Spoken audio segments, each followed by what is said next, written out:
En la última profecía del profeta Ezequiel, Ezequiel tuvo una visión y él vio una ciudad muy especial, pero muy especial.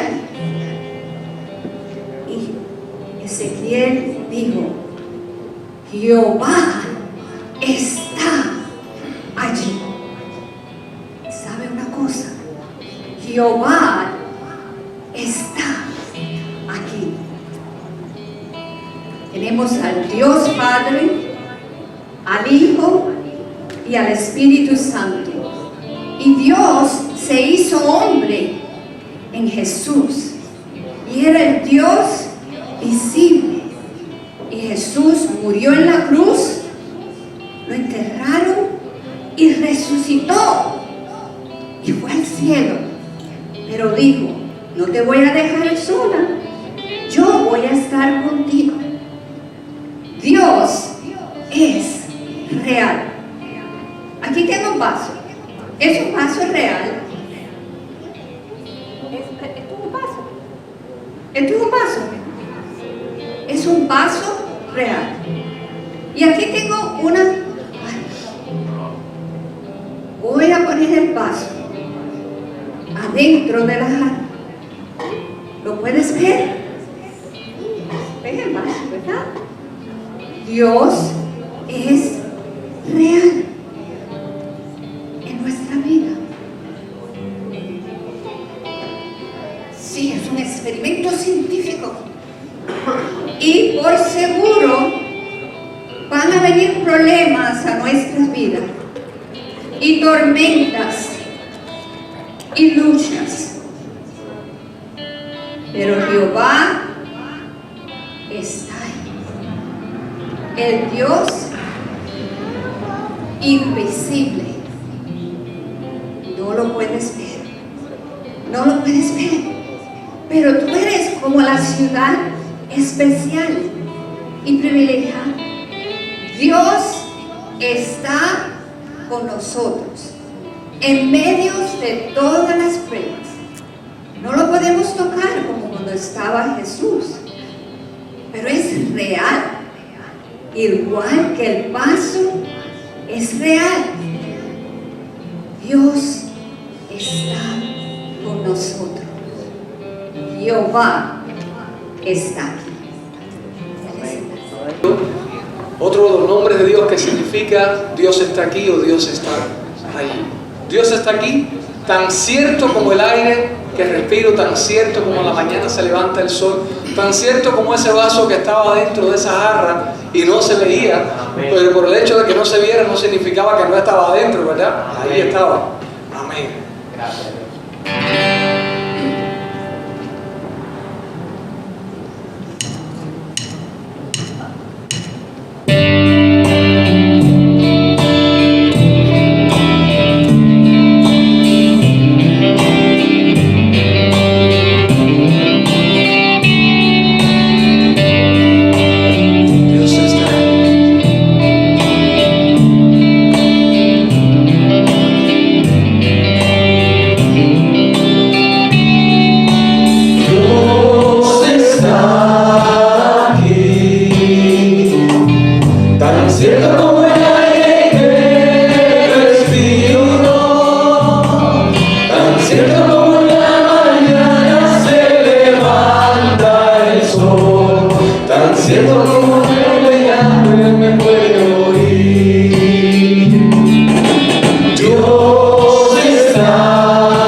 Si tú quieres lo puedes sentir.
estamos estudiando a Dios.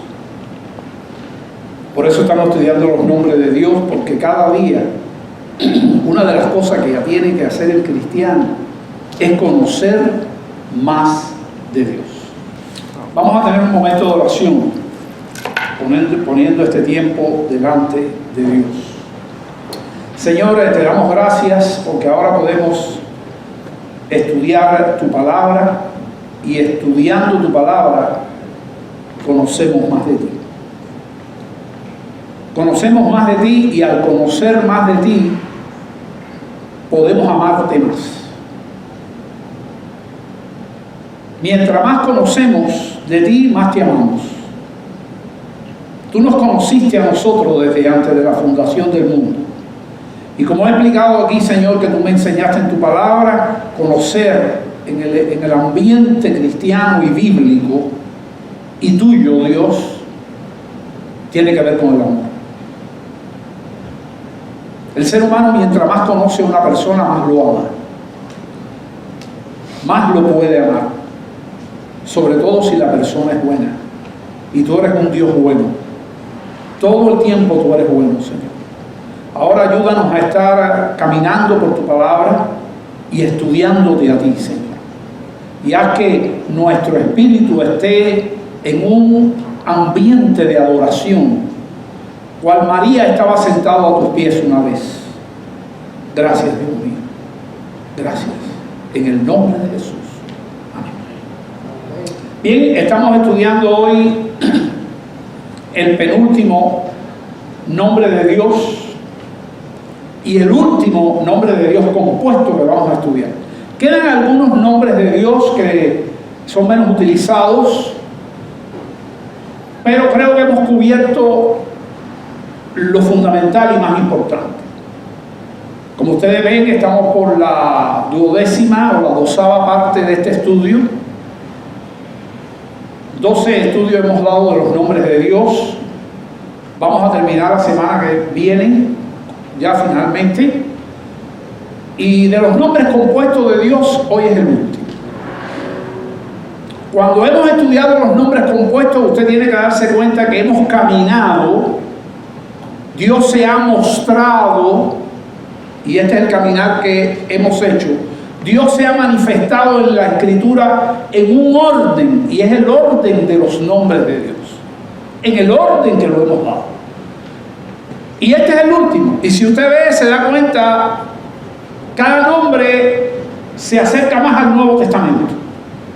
Empezamos por el Génesis, el Éxodo, llegamos al libro de los Salmos.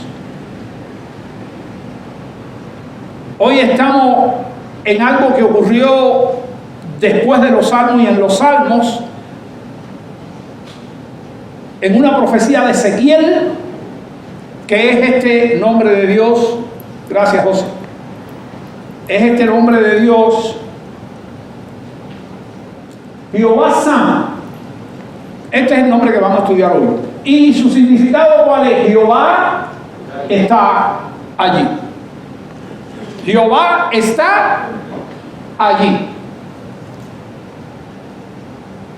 Esta frase está en Ezequiel 48:35. Para que no lo olvide nunca.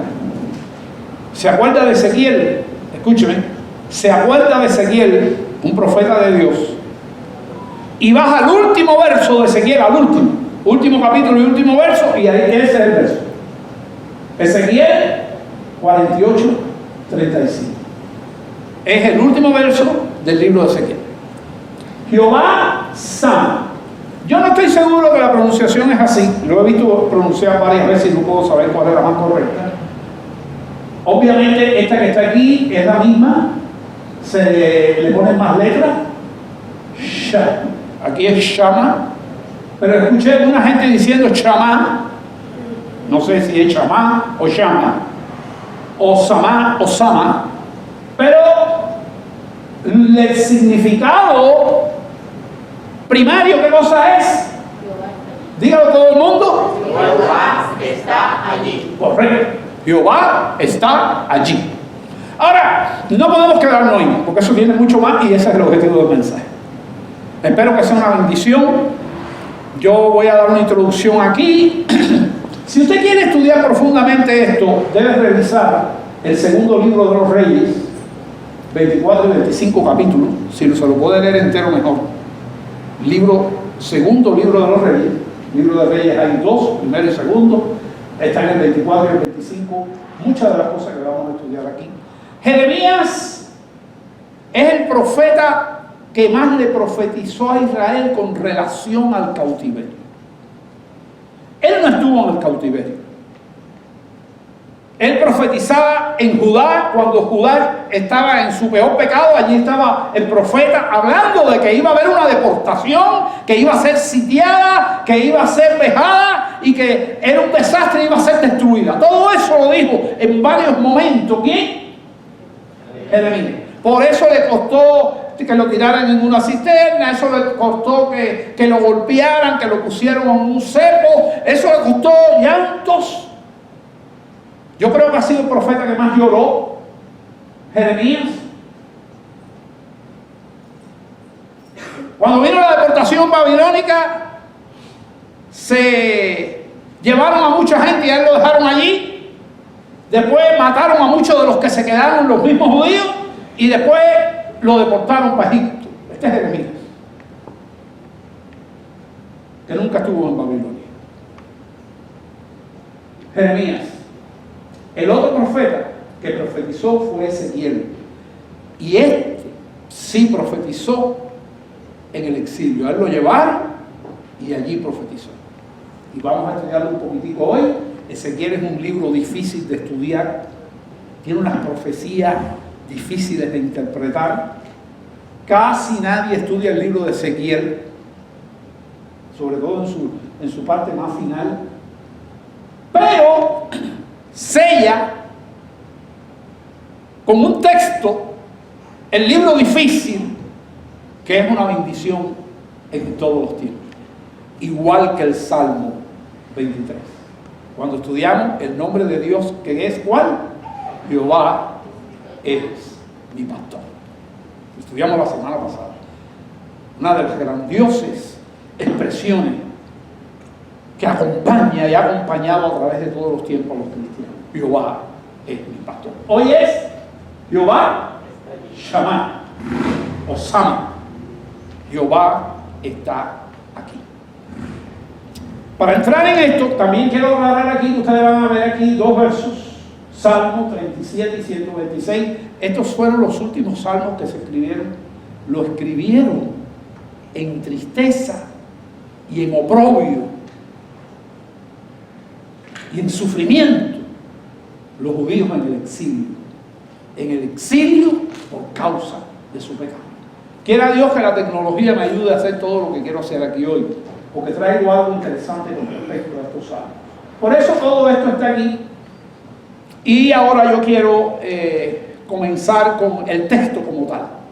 Ezequiel 48, 35. Vamos a tenerlo ahí en pantalla.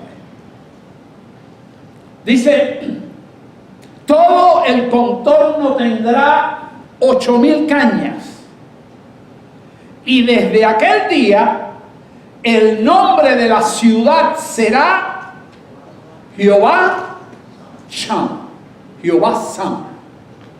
Jehová está allí. Vamos a ver cómo podemos entender esto.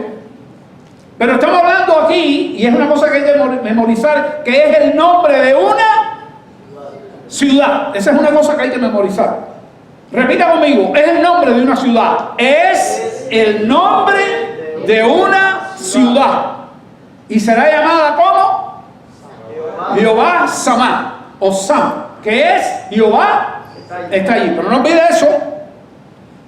Otra cosa que ya yo quiero decir aquí, porque hace falta ya desde ahora entenderlo, es que Jehová está allí, o Jehová Sama, o Jehová Shammah, o Shammah, representa, escuchen, la primera cosa que memorizamos, ¿cuál fue? Que es una ciudad. Y ahora la otra cosa que tenemos que tener presente es que es y significa y simboliza, y no solamente simboliza, sino que es la presencia de Dios. Porque ¿qué cosa está allí con respecto a Jehová está allí? ¿Qué está diciendo esa frase? Que Dios está presente. Es la presencia de Dios. Y la presencia de Dios es lo que más el cristiano tiene que buscar todos los días. Todos los días. Pero vamos a tratar de entender este nombre. Pero hay dos cosas que hay que memorizar ya. Una es que es la ciudad que se llama así, una ciudad. Y además de eso, que es lo otro que hay que memorizar, que Dios está ahí. Y la otra cosa que yo quiero que no olviden, y si a mí se me olvida en este mensaje, usted me la recuerda. ¿Cuántas cosas hemos estudiado ya? ¿Qué son? Tres. Es una ciudad que se llama Jehová Chama. ¿Qué cosa es? Significa la presencia de Dios. Y tercero, ¿qué cosa es? Que tenemos que estar conscientes. ¿Qué cosa es consciente? Que lo tengo que tener aquí, presente. Consciente en cada momento. Tres cosas. Es una ciudad. Ayúdenme. Que Dios está presente.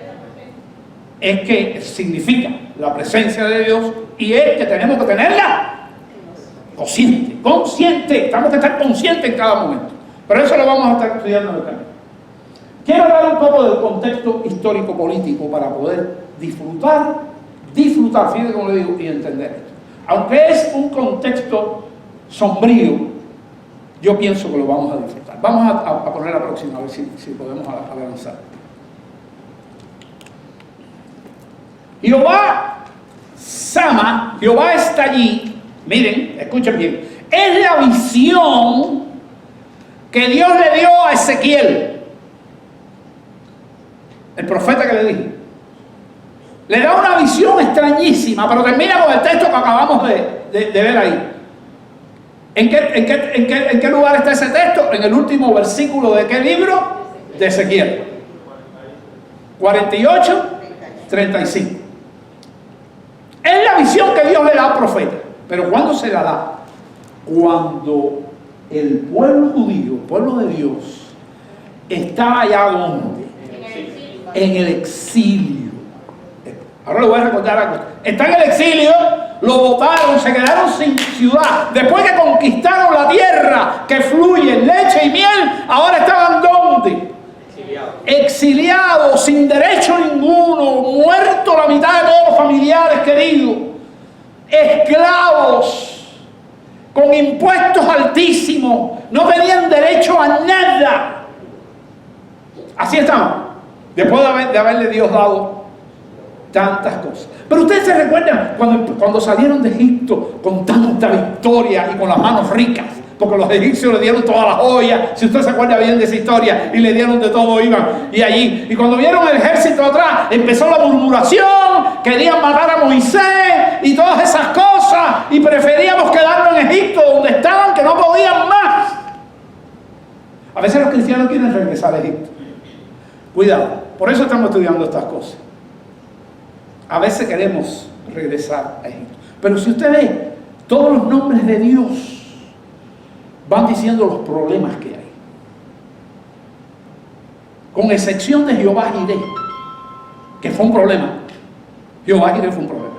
Porque no había cordero para el holocausto. ¿Y qué vale el cordero? Era el hijo de Abraham. Y Abraham tenía un problema, una tristeza.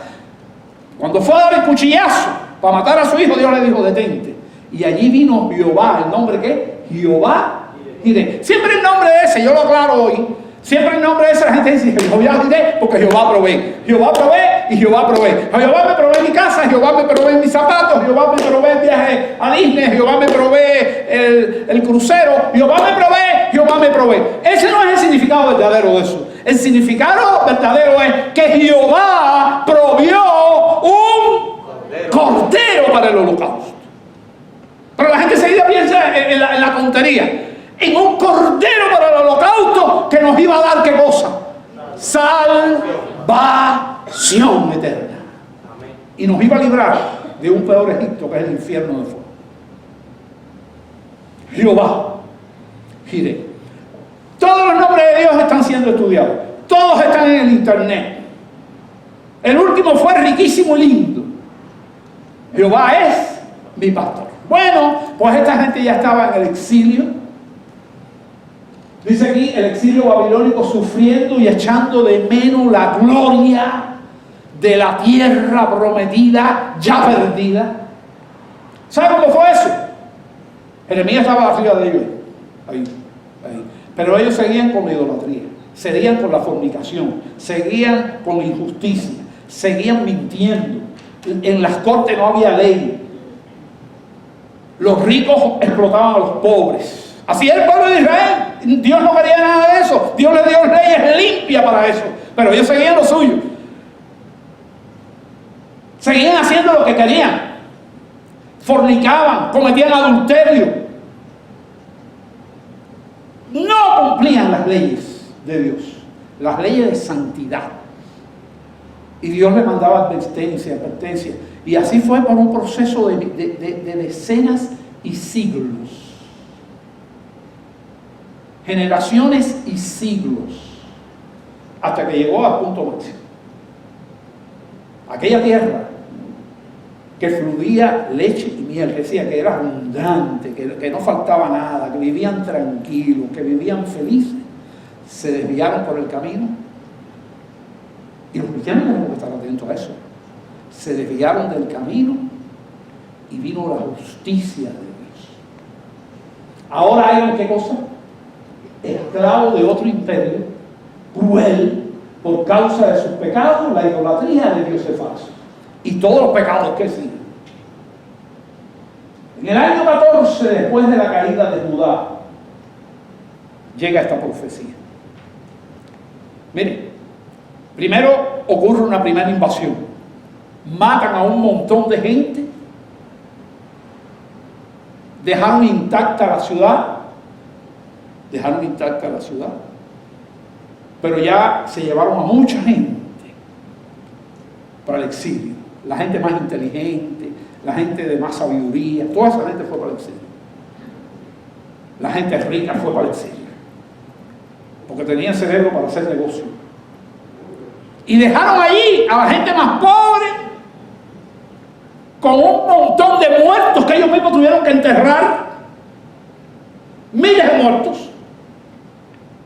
Y terrible, días y días. Y allá empezaron a vivir como podían. Y muchos de ellos fueron de esclavos. Así fue. Dejaron un rey puesto allí, con unos impuestos grandísimos para aquellos que se quedaban en Jerusalén. ¿Y sabe qué pasó? Se rebelaron otra vez contra Babilonia y el rey vino, los sitió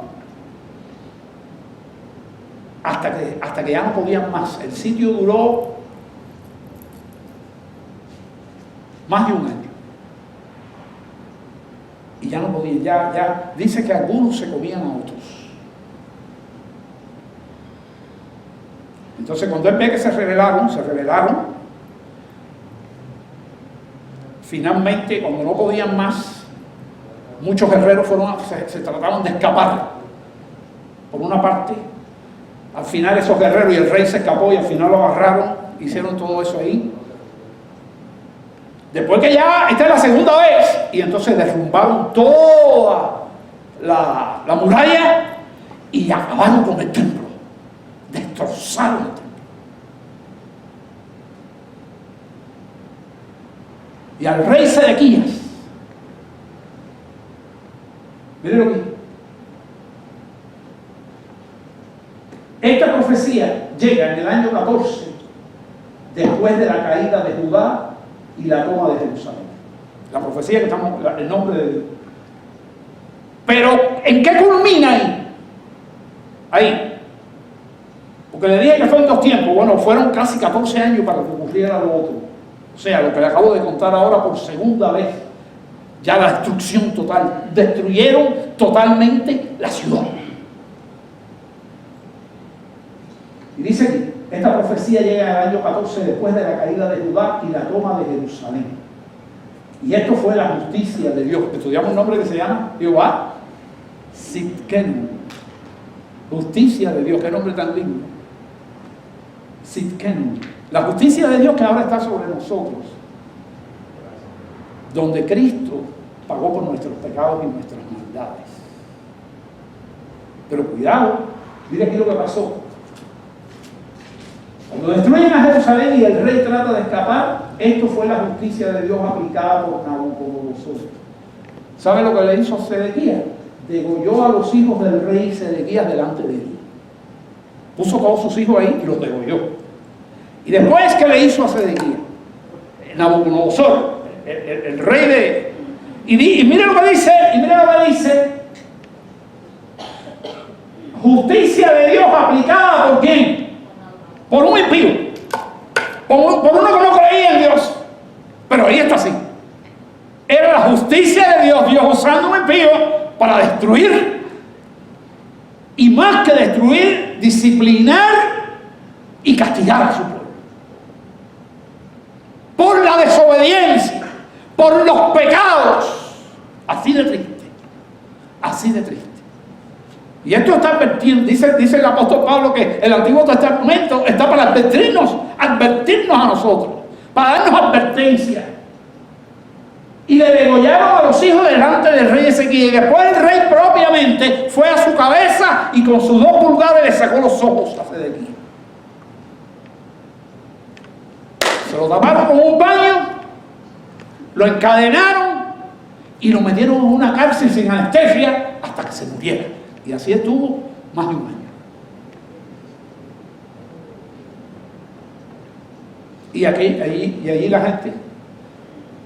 Y ya se había dicho por parte del profeta Jeremías que iban a ser ¿cuántos años? ¿Ya lo saben? 70 años de cautiverio.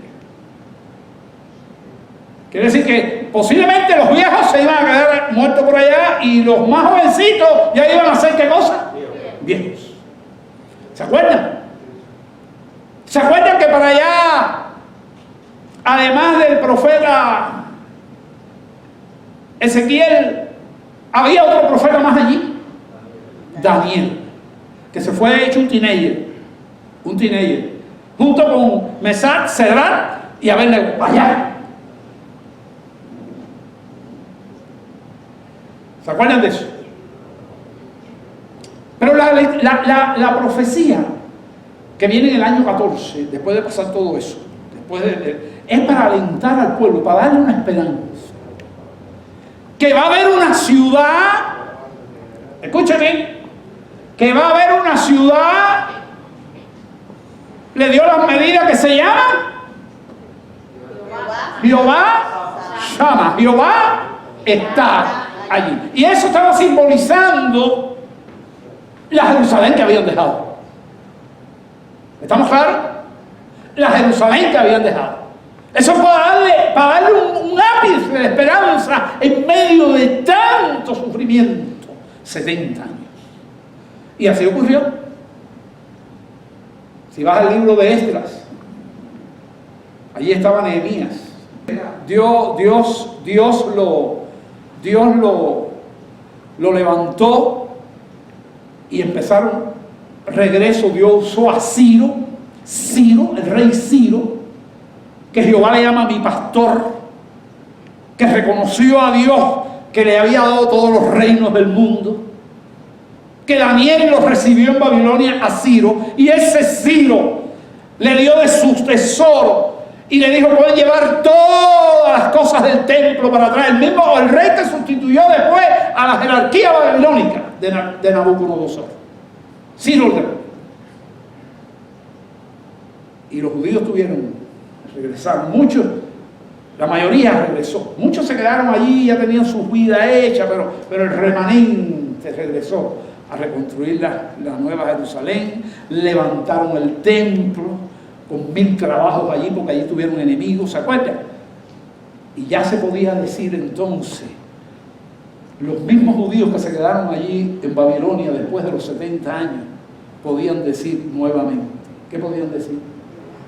Jehová está allí. Si usted va a la historia, finalmente vuelve a levantarse la gloria, un poquito de gloria, no como la de antes, allí en Jerusalén. Pero los judíos volvieron con los pecados, y los judíos volvieron con los problemas, y los judíos, y los judíos, y los judíos. Y ese templo prácticamente, años después llegó Antíoco Epífanes y lo destruyó. Después se levanta un tercer templo, lo levantó Herodes para congraciarse con los judíos y lo hizo lindo. Pero ¿qué hizo Herodes? No se llamaba, ¿cómo digo? No se llamaba Jehová Shammah. ¿Cómo se llamaba? Jehová no está allí. Y llegó Jesús. Y llegó Jesús. Y usted recuerda que él dijo, dio una profecía. Estos edificios del templo van a ser destruidos. 70 años después de esto, llegó entonces el romano. ¿Cuál? El general Tito. Y destruyó y acabó con el templo hasta el día de hoy. ¿Estamos claros con ese contexto histórico? Vamos. Vamos a ver la cosa. Jehová está allí. Ese nombre llega en el momento el nombre, el profeta hablando de este texto, llega en el momento de mayor degradación y de más profundidad de pecado y de más tiniebla. Cuando la corona de orgullo del pueblo de Dios estaba más aplastada que nunca. Cuando ya no había ni el ápice de tener una esperanza, apareció una luz para los israelitas. Y es el nombre ese que estamos diciendo. Cuando la gloria de la corona y el orgullo de la corona para el pueblo de Dios estaba pisoteada, los judíos sufrían en gran manera. Y el último texto de Ezequiel, que es el 48-35, era un rayo de ¿qué? De misericordia y esperanza para el pueblo. Los babilónicos, esté preparando Zuli, los babilónicos pedían a los judíos que cantaran, ya llevaban años allí. Y un día escucharon a veces que decir que cantaban y que tenían un libro de canciones, el libro de los salmos y todas esas cosas, y sabían que eran cantores, pero dice que tenían las arpas y todos esos instrumentos en desuso colgando de las matas, de los árboles. Y los babilónicos le decían y le pedían a los judíos para que cantaran sus canciones. Y mire cuál fue la respuesta. Vamos a la otra. Próxima. Ya. Pero estando tan triste en su cautiverio, le respondían a los babilónicos: ¿cómo cantaremos a Jehová en tierra extraña? ¿Cómo? Con la tristeza y viendo todo lo que le había pasado, el dolor de tantos familiares muertos. Y ahí surgieron el Salmo 137 de nuestra Biblia y el Salmo 126 en nuestra Biblia, entre otros. Yo tengo una historia con ese salmo, yo se la aplicaba a la hermana Irma ayer, cuando yo era un jovencito de 12, 13, 14. Estaba allí en Cuba y estaba metido en una beca babilónica. Babilonia representa al mundo y yo era un jovencito cristiano, inmaduro y todo como los jóvenes, pero al fin, ¿qué cosa era? Cristiano. Y cuando los jóvenes del mundo venían, generalmente era el fin de semana que no íbamos a la casa, porque íbamos a la casa cada 15 días. Allí hacíamos una fiestecita abajo. La escuela tenía varios pisos, el edificio, yo cada cual iba abajo, yo me quedaba solito. Era el único cristiano que había. A veces habíamos 2 o 3 cristianos según el año, eso varió. Pero yo recuerdo que yo sentía tentación por estar ahí abajo, porque era una música, allí estaba todo el mundo, y las muchachitas se ponían a bailar con los muchachitos y se hacían novios y todo. Y yo enseñado por mis padres y por mi familia, me ayudaban a retraerme. Eso mismo hicieron los judíos, algunos judíos, un remanente judío en Babilonia, que fueron fieles en Babilonia.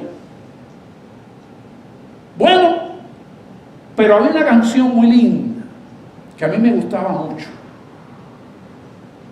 Y yo decía, pero qué canción. Muchos años después, llego yo aquí a los Estados Unidos con un poquitico más de inglés en mi cabeza y un amigo me manda la canción. Digo, pero esto es una canción cristiana, la que yo oía cuando tenía 13, 14, 15, 16, 17, que me encantaba. Esto es una canción cristiana y tiene letra. Y ahí investigué. Y entonces supe que era un salmo. Y hoy, estudiando este nombre de Dios y la deportación babilónica con ustedes, yo traté de traerles esta canción y espero que puedan verla. Este es el Salmo 137 cantado. La hizo un grupo de, ¿cómo se llama este lugar? De Jamaica, llamado los Melodianos. Melodianos es como gente que tiene melodía, ¿verdad? En español, y de Melodians en inglés. Le puso música. Ajá, y ese agarraron el salmo y le pusieron una música muy linda. Y se cantó, pero después vino un grupo, más bien eran gente de las Antillas, pero que vivían en Alemania y en Europa. Bonnie M, y entonces agarraron aquello que hicieron los Melodianos y lo cantaron de una manera que se hizo una de las grandes canciones en este mundo. Así que una de las grandes canciones que este mundo canta y no tiene idea, y los cristianos tampoco, porque yo, por lo menos los de Cuba, aquello me gustaba, pero yo lo hacía así de lejos. Pero cuando, a mí me dio alegría encontrar aquello. Esto se llama, en inglés, By the River of Babylonia, por el río de Babilonia, o junto al río de Babilonia, más o menos la traducción. Vamos a ver si podemos ver esto.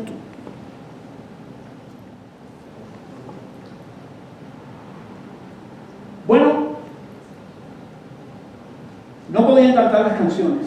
Salmo 136, 137 y 126. Allí en esas tierras de humillación y aflicción, en esos 70 años, puse aquí, habían tenido tiempo de reflexionar en sus, ¿qué dice aquí? ¿Pueden leer esa palabra? Insensatez. Que no es sensato, que no es sabio. Mira que a veces nos parecemos a eso, ¿no? Sus insensateces, sus pecados y su idolatría. Que habían tenido tiempo de reflexionar y percatarse de la belleza de su herencia, porque Dios nos da una herencia ahora arruinada, y la belleza del templo de Jehová ahora destruido. Quiere decir que eso no le permitía cantar, y menos allí con aquella gente delante. Todo lo que habían logrado con su poderoso Dios lo habían perdido por ser insensatos. Y lea conmigo esto, aunque no se ve bien, ¿qué dice? Y cambiar la verdad por el pecado. Cada vez que usted peca, la justicia de Dios está encima de usted y usted no va a ir al infierno. Pero cada vez que usted peca, usted está cambiando la verdad de Dios, que es esta que está aquí, por el pecado. Y Dios puede mandar disciplina a tu vida. Puede mandar disciplina. Dios es soberano. Ahora vamos a estudiar el significado de este nombre. Vamos allá. La próxima. Significado del nombre. Jehová Sama. Pero ya ustedes han repasado un poco de eso. ¿Qué cosa es Jehová Sama? ¿Pero qué cosa es? Una ciudad. ¿Qué más significa? La presencia de Dios. Y es una cosa que tenemos que tener conscientemente. ¿Te acuerdas de las tres cosas, Mire lo que escribí. Siempre la adoración de los ídolos, eso es hoy en día todavía, de los demás pueblos, era cruel, porque pedía sacrificios humanos, sobre todo niños y mujeres. Muchas de ellas se llamaban sacerdotisas y eran sacrificadas, y a veces hombres también, y extranjeros. Entonces es una religión que cruel. Hoy en día es igual, llena de inmoralidad. Sus ritos eran con bailes desnudos, tenían relaciones sexuales, mucha gente mezclada. Era una orgía. Así eran los cultos. Llena de pecado. Y por eso, ¿cómo era esa adoración? Destructora. La del pueblo de Israel no era así. Ni la de la iglesia. A diferencia de la fe, esto que está aquí, a diferencia de la fe del pueblo de Israel y de quién más, y de la iglesia, siempre ha sido la adoración. ¿Qué cosa es? La presencia de un Dios santo. Por eso estábamos cantando hoy aquí. A veces la gente está cantando eso y lo canta, pero la gente no sabe ni lo que está cantando, o mejor dicho, está pensando en otra cosa. O no lo canta con conciencia, porque Jehová Sama, Jehová está aquí, ¿con qué hay que hacerlo? Consciente. Por eso Pablo decía, es necesario cantar, y cantar no solamente en el espíritu, sino con conciencia, con el entendimiento. Adorar a Dios es una parte importante del culto a Dios. Siempre la adoración a Dios no ha sido como esta fea que está aquí, sino en la presencia, y para buscar la presencia de un Dios santo. En medio de ellos, si son que fieles y viven en su santidad. Jehová Sama es su presencia. ¿Lo tiene claro? La presencia de un Dios santo en medio de ellos, de los israelitas, y en medio de nosotros también.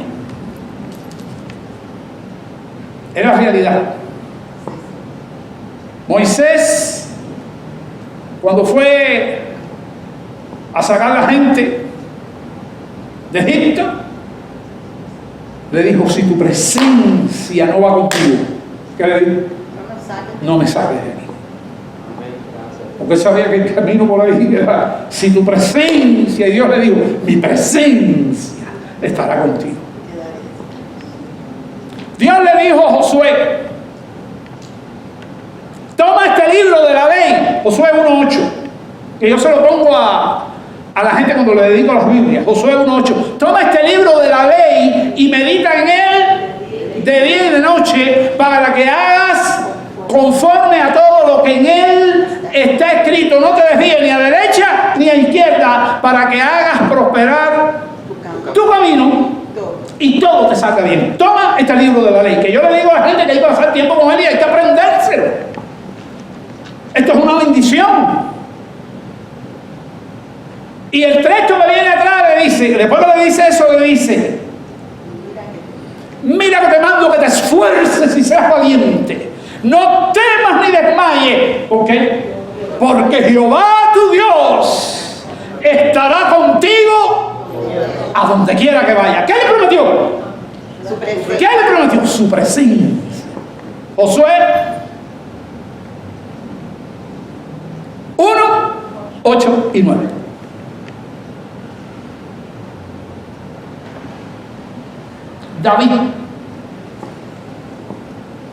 David estaba acostumbrado a la presencia de su pastor.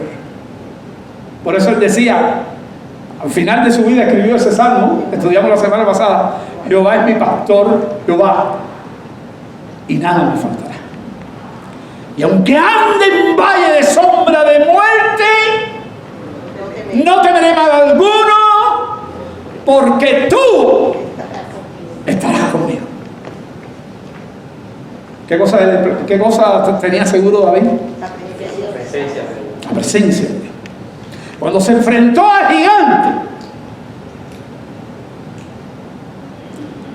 él expresó al rey y a otros que querían ponerle aquel traje de guerra, que era bueno, pero que él no lo soportaba. Y él dijo, yo no voy a ir allí en mi nombre.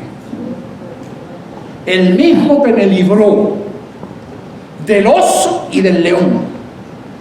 Yo estoy convencido que enfrentarse a un león y a un oso es más peligroso que enfrentarse aquí a Goliat, a gigante. el mismo que me libró es el que me va a librar de él. Y cuando el gigante le dijo, vienes tú aquí con piedras y eso, y él le dijo, no, yo no vengo con piedras, ni palos, ni nada de eso, no, yo vengo en nombre de Jehová de los ejércitos, el rey de los escuadrones de Israel, a quien tú has provocado. Y hoy, con la espada tuya te cortaré la cabeza.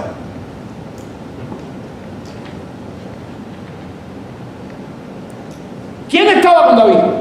La presencia de Dios. ¿Quién estaba con David? Jehová de los ejércitos.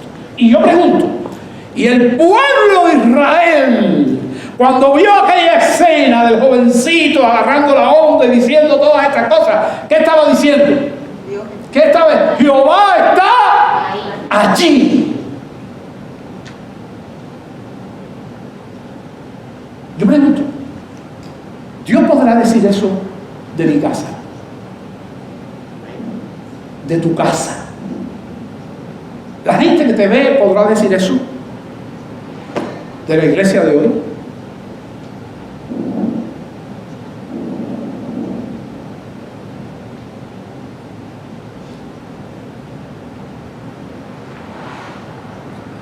Cuando yo recuerdo un hecho que me ha ocurrido varias veces en mi vida, pero recuerdo usted sabe, yo era patólogo. No era patólogo, estaba estudiando patología. Y me recuerdo que estaba haciendo una autopsia. Y la gente que hace autopsia, los patólogos, tienen unos ayudantes técnicos que te ayudan y ellos hacen la mayoría del trabajo bajo orden tuya. Y yo había un señor, yo estaba estudiante, yo era residente de patología. Residente es el que está haciendo la especialidad. Acababa de terminar la carrera de medicina. Y estaba trabajando en la morgue con ese hombre. Y allí trabajando, él me mira así y me dice, doctor, yo quiero hacer una pregunta. Perdone que le una pregunta. Digo, hágalo. Y dice, ¿usted es cristiano? Lo menos que yo pensaba que me iba a preguntar eso. En una morgue le dije, sí, soy cristiano. ¿Y por qué usted me hace esa pregunta? Porque yo le he visto en usted. Y aquello para mí fue. Aquel hombre dijo, ¿qué dijo ese hombre? Jehová está allí. Y se requiere, para ir al cielo, se requiere eso de cada uno de nosotros. Eso tiene que pasar. La gente tiene que ver que Jehová está. Y ahora voy a decir como dice el coro que cantamos. Aquí. Y cuando Jehová está aquí, entonces la gente y los hermanos. Yo canto un coro que dice, he enseñado que un coro que dice,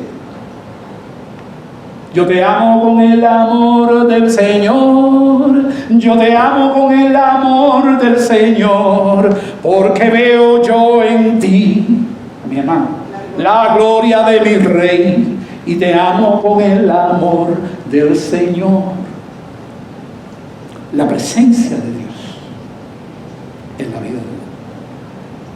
La gente ve tu vida mundana o tu vida cristiana. ¿Qué es lo que está viendo la gente? La gente ve tu vida de obediencia o tu vida de desobediencia, o mi vida de desobediencia. Bueno, a veces la gente ha visto mucha vida de desobediencia en mí, y cuando eso pasa hay que caer quebrantado para que el Dios perdonador, con un arrepentimiento sincero y con fe, restaure nuestras vidas, porque Él es un Dios de restauración. Él restauró después de 70 años la Jerusalén otra vez. Los judíos la volvieron a echar a perder, pero Él, ¿qué hizo? La restauró. ¿Está bien?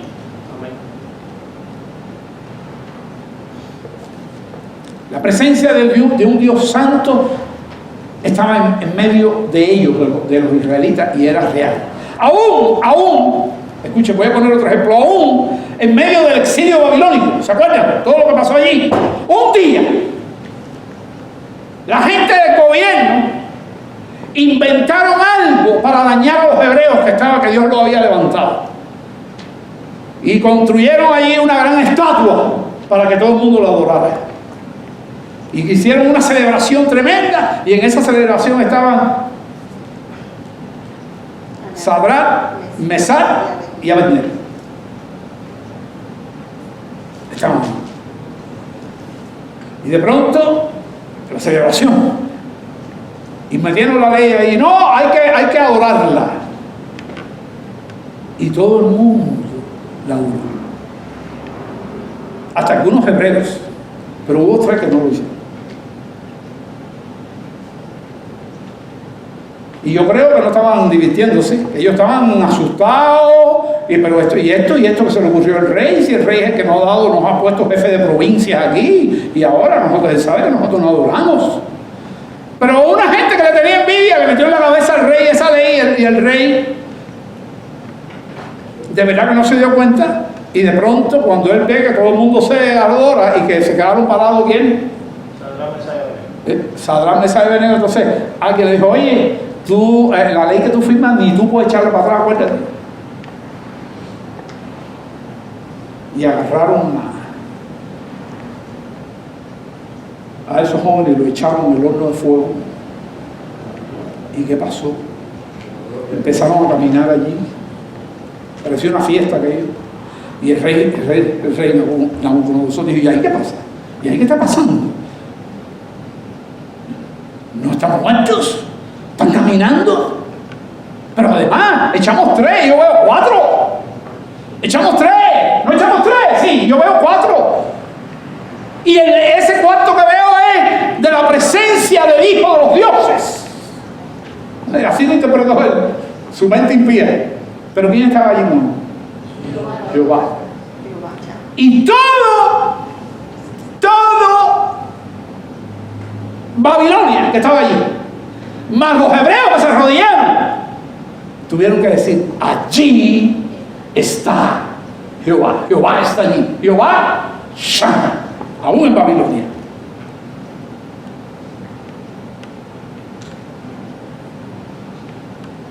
El Nuevo Testamento nos acerca, nos pone más update, más al día, más actualizado este nombre, en la persona de nuestro Señor Jesucristo, que vamos a terminar. Ese va a ser el último nombre de Dios. Vamos a ver la próxima. El Nuevo Testamento, Jehová Shammah, ¿está aquí? Tiene un alcance mucho más amplio y completo hoy, para ti y para mí. Más personal que nacional. Porque la ciudad es un asunto nacional, pero aquí es persona a persona. Más personal que nacional, en la persona de nuestro Señor Jesucristo. Cuando caminó por este mundo, no solamente profetizó que el templo de Herodes iba a ser ¿qué? Destruido. Conocemos muchas anécdotas de Jesús, pero yo quiero recordarles dos personales. Una vez Jesucristo iba caminando con una multitud, y una mujer que llevaba 12 años con sangramiento del útero, con una hiperpolimenorrea. Dice, esta es mi oportunidad, cansada de los médicos ya, que no resolvían su problema, posiblemente con un fibroma, que es la causa más frecuente de ese sangramiento, un fibroma grandote allí en su útero. Ella dice, y le dijeron, ahí va Jesús, y ella fue con una fe, porque ella tenía la fe de aquí, allí está ¿quién?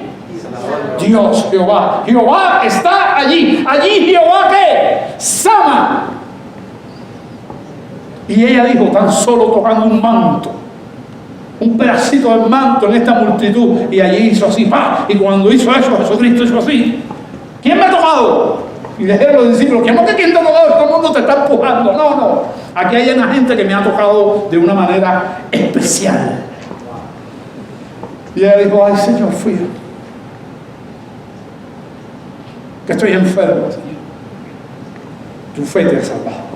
Y quedó sana. Eso es por fe. Sana, dice, en el instante. Quiere decir que fibroma desapareció. Jehová, ese era Jesús caminando. En otra ocasión igual, la multitud, porque siempre le daban multitud. La multitud, y había un ciego. ciego de Bartimeo, esa bulla que hay por ahí, no, ese es Jesús que está para... ¡Jesús! ¡Jesús! Y le cayó ahí chocando con la gente, no podía... ¡Jesús, hijo de David! ¡Ten misericordia! ¡Jesús! Y dijeron, mira ese señor en la gritería que tiene ese hombre. Y allí se detuvo. Estamos hablando de la relación personal. ¿Qué quieres que haga contigo? Que reciba mi vista. Tu fe te ha salvado. Y en el instante, Bartimeo. Es decir, 2 casos de todo lo que hay en la Biblia.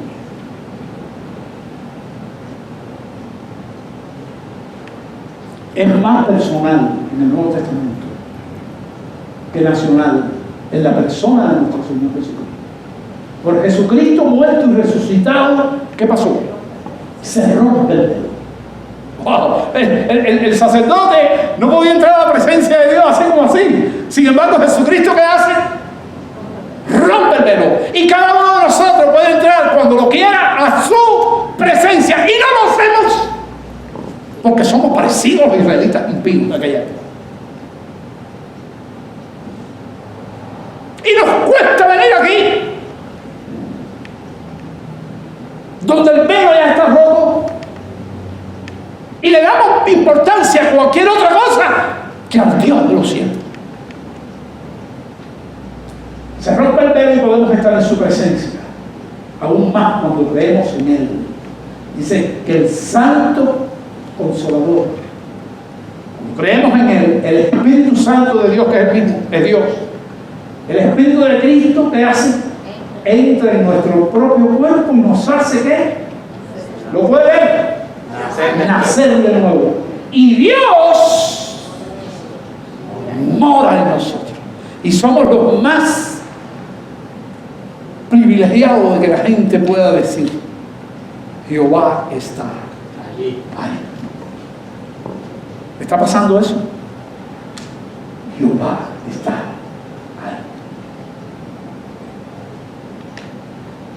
Por eso 1 Corintios 6:19 nos lo aclara bien a la iglesia. ¿Cuántos hubieran querido oír esto los israelitas? Vamos a poner el texto que se lo traigo ahí, 1 Corintios 6:19.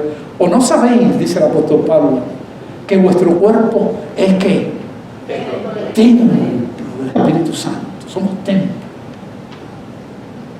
El templo está dentro de la ciudad, pero ahora el templo, ¿quiénes somos? Es como si nosotros tuviéramos ese nombre y ese nombre nos lo da la gente. Jehová está ahí cuando la gente te ve. Ese fue el cuento que les cuento, la historia que les hice personal, mi experiencia cuando yo era joven en una morgue, trancado con una persona, hablando de cuestiones de medicina y de patología y de enfermedad. Me hacen esa pregunta: ¿usted es cristiano? Digo, sí. ¿Y usted, por qué usted me hace esa pregunta? Porque lo vi en usted. Yo no sé lo que vio. Si me vio predicarle a alguien, si me vio hacer una acción, así, lo vi en usted. Aquello me hizo bien. Pero hay más para nosotros. Pon la próxima.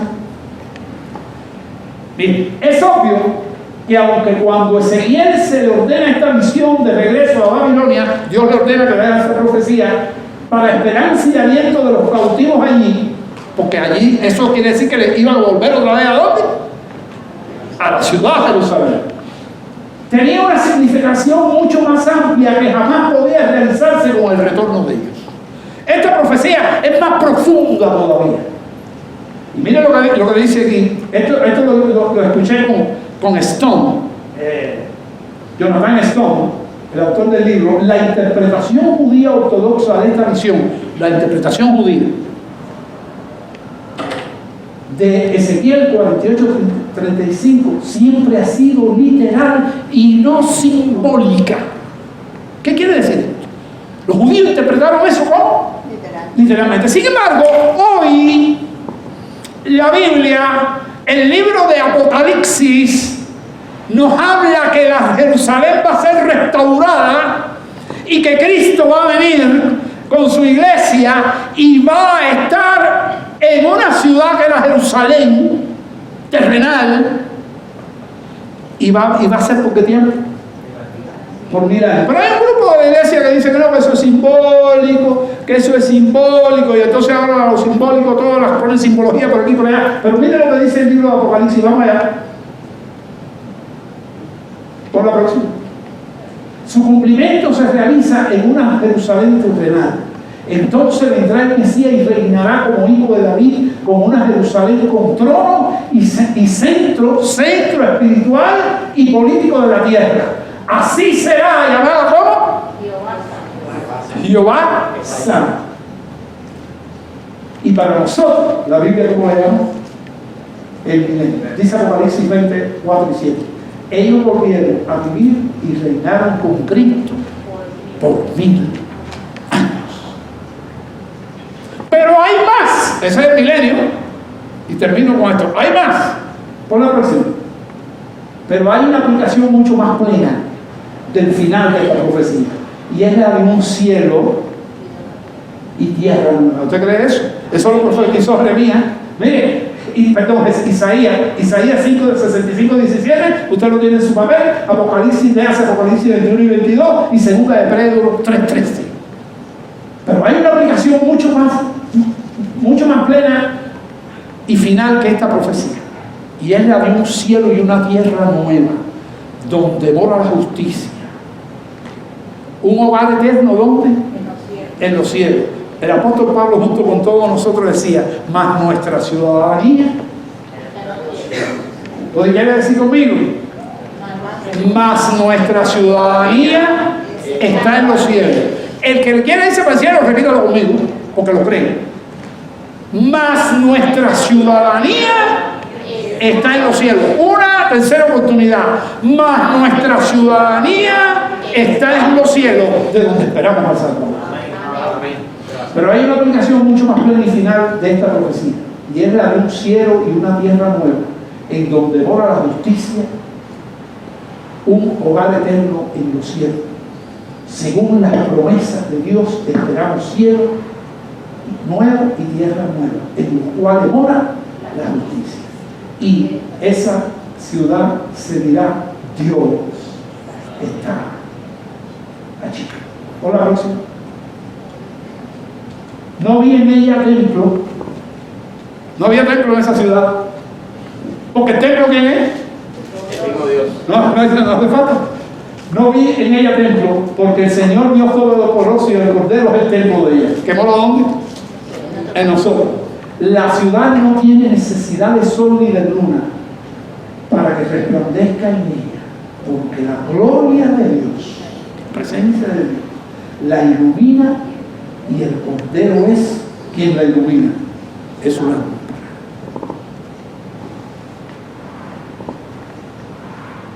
Es una ciudad. Esa es una cosa que hay en el Buxar. Lo estamos repitiendo desde el principio. ¿Qué más? Es la presencia de Dios.